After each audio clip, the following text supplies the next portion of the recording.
All right, Shalom, it's your brother JUN21.25. All right, first and foremost, I want to give all praises to the Most High, Yahweh, Bahashim, Yahushai, Bahashim, Rahakwadash. I want to give double honors to the apostles and the elders of Great Millstone. I want to say Shalom to all the brothers, of course, the few sisters who are pursuing this truth in sincerity.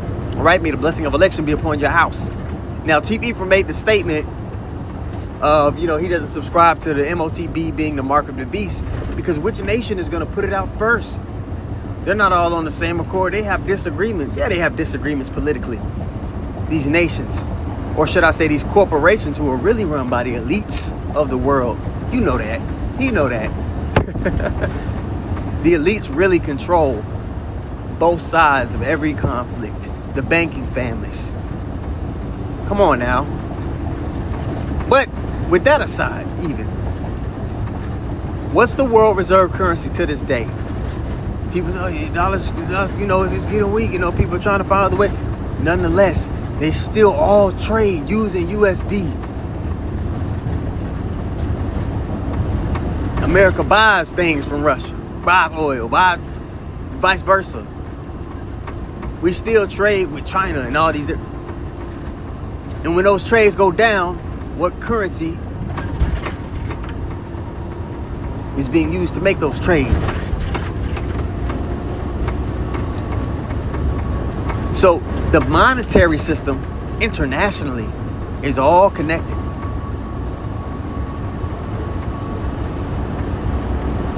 In all of the nations, especially the major world powers, they're all pushing for a digital form of currency. They're all seeking to go cashless, all of them.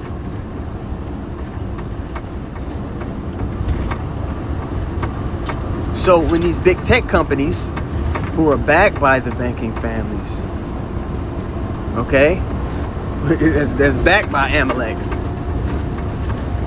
when that decree goes out, hey, this is what this is what we should switch over to. They just need an event, just like with everything. They just need an event.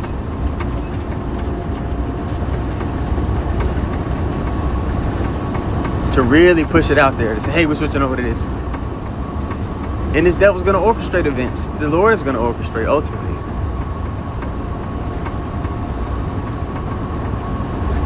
And at the end of the day, yeah, we Esau is going to be the one that the Lord uses to push it out. But again, the Lord is the one having that mark come out.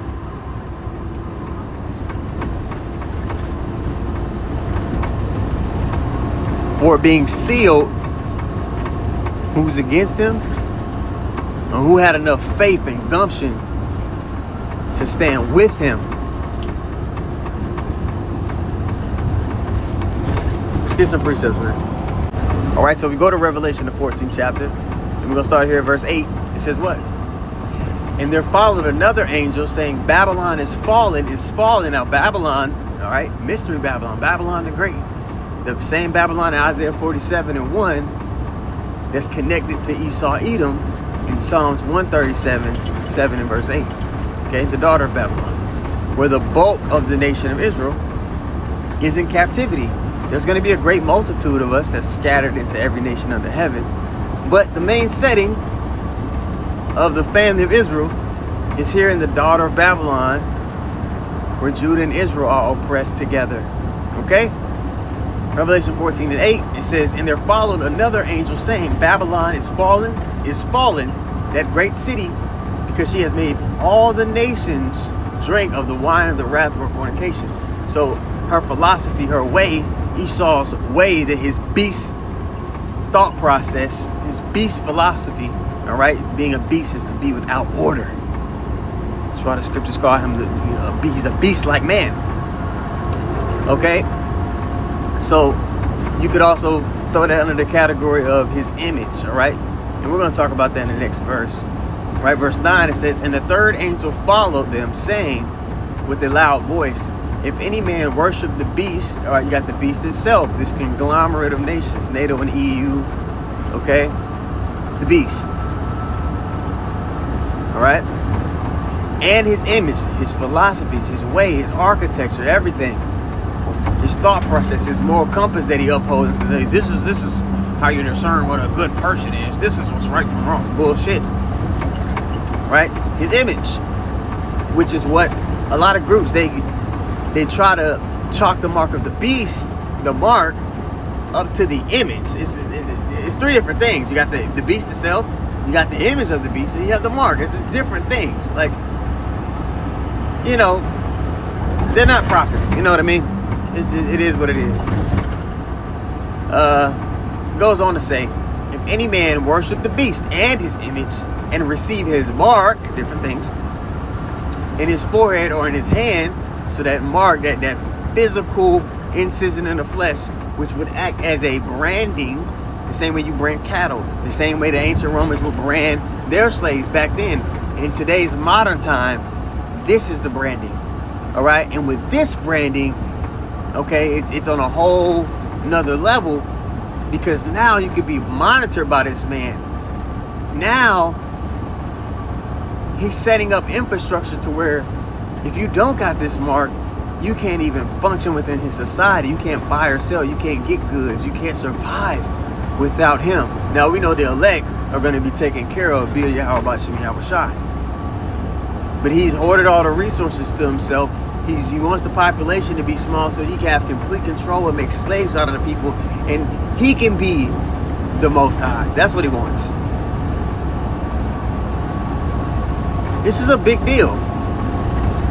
Verse 10, check this out. It's a really big deal because why? If you take that mark, you're done.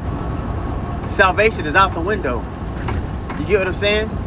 At least on this go around. You know, even the 2/3 are going to be, you know, back in the kingdom. But you know, you're not gonna be taken up if you receive this mark, man.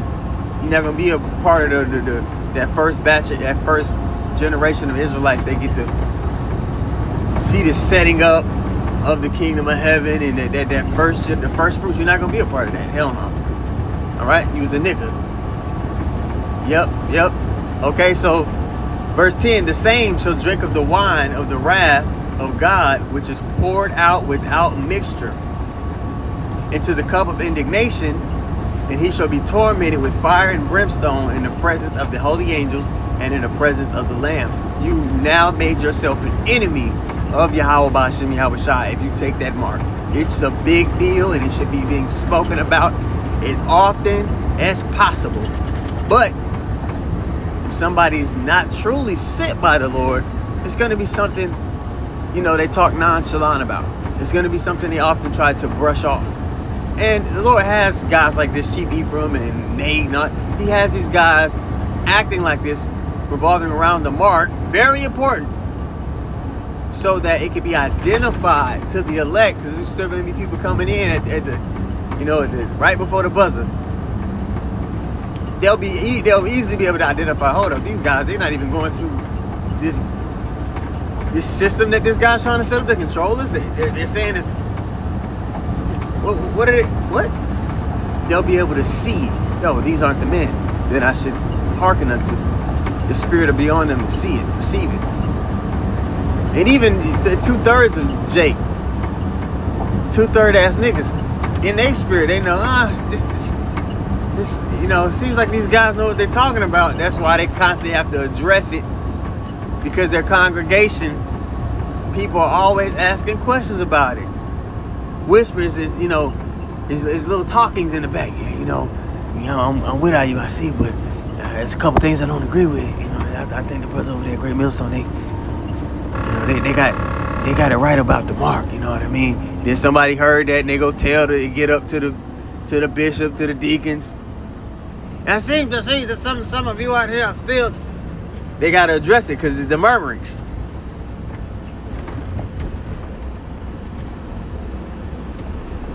They got to keep throwing blankets over that pile of shit that they keep speaking.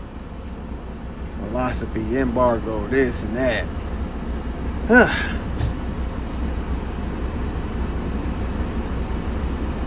Let these guys keep talking the shit that they talking. Because all it's doing is making a bigger separation, making it clearer and clearer who the Lord's men truly are. These secrets aren't revealed to them, as it says in Amos 3:7. Surely the Lord God shall do nothing, but he revealed his secrets to his servants, the prophets. And these men aren't that.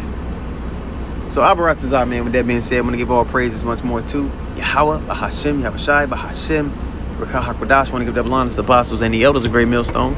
Shalom to all the brothers, and of course, the few sisters pursuing this truth in sincerity. All right, may the blessing of election be upon your house. Shalom.